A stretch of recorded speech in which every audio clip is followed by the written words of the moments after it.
E aí, gente, tudo bem com vocês? Bem-vindos ao meu canal, eu sou o Gabriel e hoje eu resolvi fazer um vídeo um pouquinho diferente por causa que eu recebi uma pergunta bem interessante há algum tempo atrás de um inscrito aqui do canal e eu achei que foi uma pergunta muito legal porque muita gente tem essa dúvida, que é: por que o conceito de eras não funciona no Brasil igual a gente vê com outros artistas internacionais? Essa é uma pergunta que eu acredito que todo fã de pop nacional tem essa dúvida, então eu pretendo tentar responder para vocês da melhor forma possível com esse videozinho aqui. Mas antes eu já quero aproveitar e convidar você que não é inscrito aqui no canal, por favor, se inscreve, vem fazer parte da nossa comunidade. Aqui eu falo de música pop, de outros assuntos relacionados e vai ser incrível ter você aqui fazendo parte com a gente.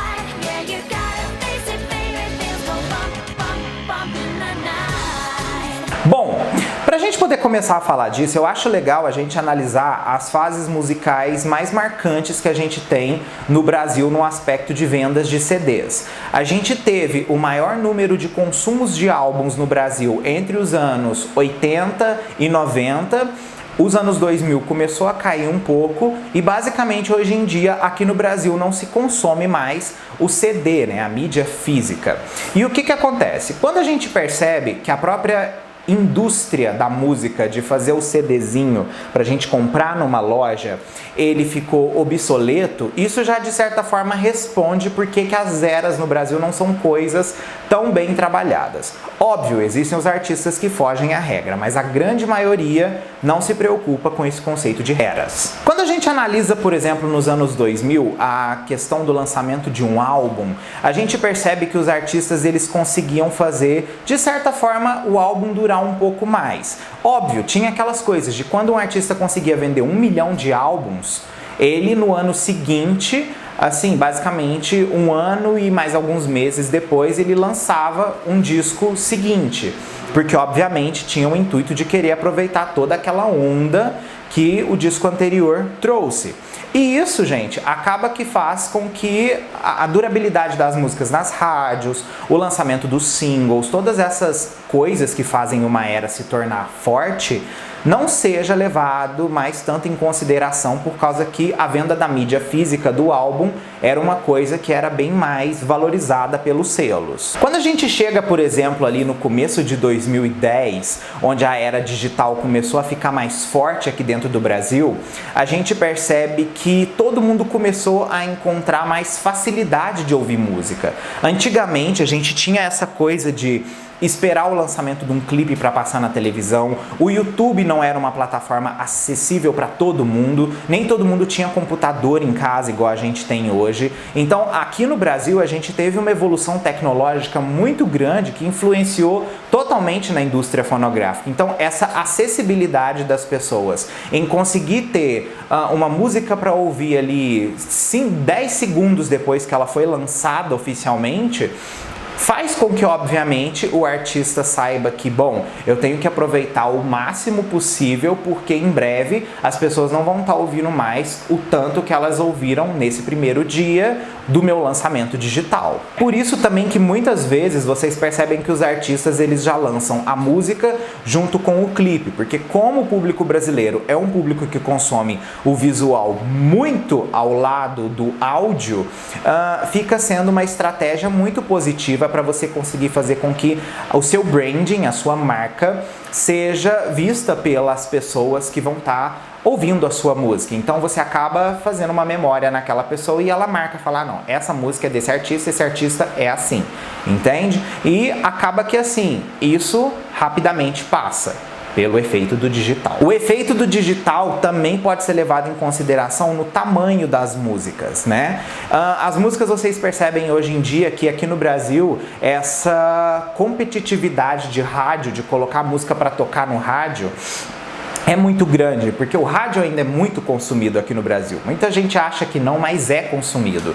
E as próprias plataformas digitais que têm as famosas playlists, vocês percebem que as músicas elas são curtas para ter o máximo de músicas possíveis dentro da playlist.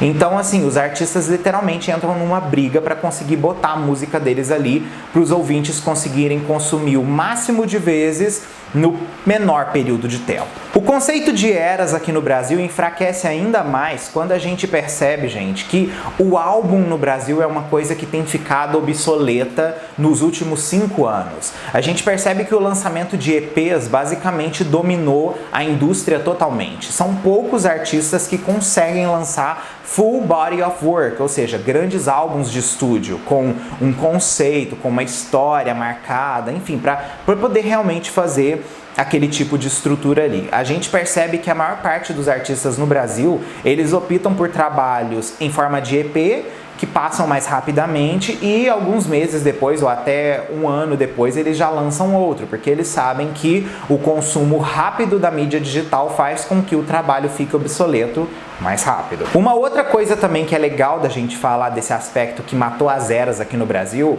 é o grande efeito dos artistas independentes. Antigamente, a gente percebe que a música pop aqui no nosso país, principalmente no final dos anos 90 e começo dos anos 2000, era uma coisa muito de elite, muito de classe B e A. A classe C, que somos nós, a gente não tinha essa possibilidade de conseguir adquirir tão facilmente, porque um CD era caro naquela época. Então, assim, o máximo que a gente tinha de consumo era numa rádio ou alguma coisa mais passageira que tocava. Então, assim, era esse tipo de consumo que a gente tinha. E com isso, grandes artistas eram formados por gravadoras e, assim, eles conseguiam fazer muita grana para as gravadoras conseguiam aproveitar também muito o quesito do álbum deles, lançar diversos singles, fazer alguns clipes. Então, assim, acabava que durava mais. Depois tinha ainda, depois do lançamento daquele álbum, a turnê, né? Quantas vezes a gente não viu o Sandy Júnior fazendo isso, né? As eras duravam mais. Porém, com essa gama dos artistas independentes, dessa velocidade do consumo, a gente percebe que fazer uma era é perda de tempo. O que vale mais a pena é você criar diversos produtos diferentes e oferecer ao seu público em um período de tempo que varia em torno de 2 em 2 meses até 3 em 3 meses. Porque é mais ou menos o período de que uma música aqui no Brasil, ela fica, assim, vou dizer para vocês, relevante. Né? Uma coisa que muita gente não sabe, que assim meio que é uma característica que o pessoal assim fala que o brasileiro copia de outros locais, é que o Brasil é o país no mundo que mais produz conteúdo digital. As pessoas acreditam que seja os Estados Unidos, por ser primeiro mundo, mas acredite se quiser, os Estados Unidos ainda tem muita relevância na venda física de álbuns. A era digital aqui no Brasil, ela basicamente dominou todos os padrões de consumo. A gente percebe assim que de 6 em 6 meses aqui no Brasil sempre aparece alguma coisa. Por exemplo, a gente está agora na onda dos podcasts, né, que viraram meio que uns programas de rádios que são feitos através das plataformas de streaming, que podem pegar pessoas que são independentes e desconhecidas com um material mais simples e caseiro, que consegue produzir coisas com muito conteúdo de trazer para as pessoas. Então, assim, esses novos comunicadores também ajudaram muito essa revolução do áudio também aqui no Brasil. Então, assim, a gente percebe que nós tivemos, por exemplo, surgindo um iTunes, começamos a comprar no iTunes. Aí surgiu a plataforma de stream, você aluga a música, ouve a música várias vezes, cansou, você tira a música do seu repertório, pronto, aí o artista já lança outra. Então, tudo isso é muito rápido de acontecer. E é isso que faz ficar tão legal também aqui no Brasil, o excesso de músicas diferentes que a gente percebe que os artistas produzem em um período menor de tempo. Se a gente pega, por exemplo, o Japão, a Europa, os Estados Unidos, né, Canadá, entre outros países, a gente vai perceber que eles estão bem atrás no quesito de popularidade com determinados tipos de mídia.